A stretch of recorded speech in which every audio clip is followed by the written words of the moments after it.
Matul is-summit dwar l-immigrazzjoni li sar f'pajjiżna madwar 1000 persuna għamlu użu mill-internet bandwidth ta' iktar minn gigabit fil-Forti Sant'Irmu.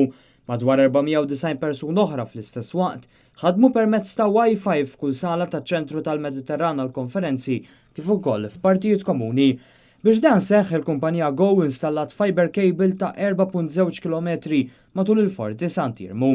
Iżdissa l-kumpanija għandha sfida ġdida kif għattini darba wara ċ-ċogim tal-2005 ġiet fdata wkoll biex tipprovdi l-konnessjoni ta' internet bi speed qawwi fil-Forti Sant'Angelo waqt iċ-ċogim ta' ftit jiem oħra. Sfida enormi, inna naħdmu fuq għal daw l-aħħar ġimatej, għandna 20 ruħ li qed jaħdmu fuq dan il-proġett, jaħdmu lejl u nar biex inkunu ċerti li nistgħu waslu dan is-servizz b'mod reliable. Go kellha sfida qawwija biex issir konnettività fil-Forti Sant'Irmu u issa fil-Forti Sant'Angelo mingħajr ma tintmiss il-ġebla u allura ssir ħsara permanenti kif ukoll mingħajr ma jkun hemm wires jew cables viżibbli.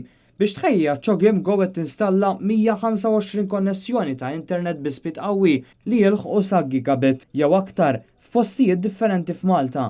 Dawn il-konnessjonijiet se jilqgħu għad-domanda qawwija ta' linji tat-telefonija u l-internet minn linji fissi jew mobile matul l-avveniment kollu.